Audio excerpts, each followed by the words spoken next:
நம்மை வாக்களிக்க விடாமல் தடுப்பதற்கு பல்வேறு பணிகளை பாஜக அரசு செய்யும். ஆனால் அதனை எல்லாம் முறியடித்து நிச்சயம் வெற்றி பெறுவோம் என நெல்லையில் நடந்த கிறிஸ்துமஸ் விழாவில் முதலமைச்சர் மு.க.ஸ்டாலின் உறுதியளித்துள்ளார். கிறிஸ்தவ நல்லெண்ண இயக்கம் சார்பில் மனிதநேய மகத்துவ கிறிஸ்துமஸ் விழா நெல்லை மாவட்டம் பாளையங்கோட்டை அடுத்த டக்கரமாள்புரத்தில் நடைபெற்றது. இந்த நிகழ்ச்சியில் முதலமைச்சர் மு.க.ஸ்டாலின் கலந்து கொண்டு கிறிஸ்துமஸ் குடிலை திறந்து வைத்து கேக் வெட்டி கொண்டாட்டத்தில் ஈடுபட்டார். தொடர்ந்து நிகழ்ச்சியில் பேசிய அவர், என்றைக்கும் உங்களுக்கு உறுதுணையாக இருப்பேன் என்பதற்காகத்தான் இந்த நிகழ்ச்சியில் கலந்து கொண்டுள்ளேன் என்றும், சிறுபான்மையினரை பார்த்து பார்த்து பல்வேறு திட்டங்கள் திமுக அரசால் செய்யப்பட்டு வருவதாகவும் பெருமிதம் தெரிவித்தார். மேலும் நாட்டின் பன்முகத்தன்மையை சிதைத்து ஒரே தேர்தல், ஒரே மொழி, ஒரே கட்சி, ஒரே தலைவர் என எதேச்சி அதிகார எதிர்காலத்தை உருவாக்க பாஜக நினைப்பதாகவும், தமிழகத்தில் அவர்களது பிளானை செயல்படுத்த விடமாட்டோம் என்றும் உறுதியளித்தார். இன்றைக்கு ஒன்றியத்தை ஆளக்கூடிய அரசு சிறுபான்மை மக்களுக்கு அச்சுறுத்தல் ஏற்படுத்தக்கூடிய அரசாக இருக்கு. அதனாலதான் அவங்க குடியுரிமை திருத்த சட்டம் கொண்டு வந்தப்போ கடுமையா எதிர்த்து போராட்டங்களை நடத்தணும்.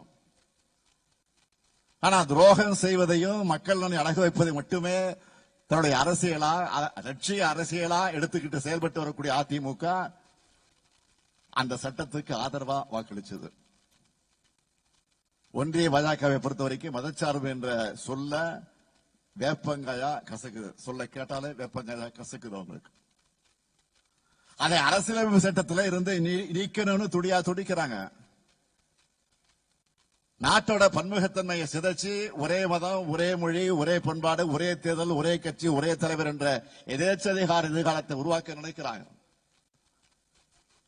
தமிழ்நாட்டிலையும் தங்களுடைய பிளானை செயல்படுத்த நினைக்கிறாங்க. எப்படிப்பட்ட ஆபத்தையும் பாஜகவோட நாசகார திட்டங்களையும் எதிர்த்து முறியடிக்கிற வலிமை தமிழ்நாட்டுக்கும் திராவிட முன்னேற்ற கழகத்திற்கும் இருக்கு. இதுதான் நம்ம ஹிஸ்டரி.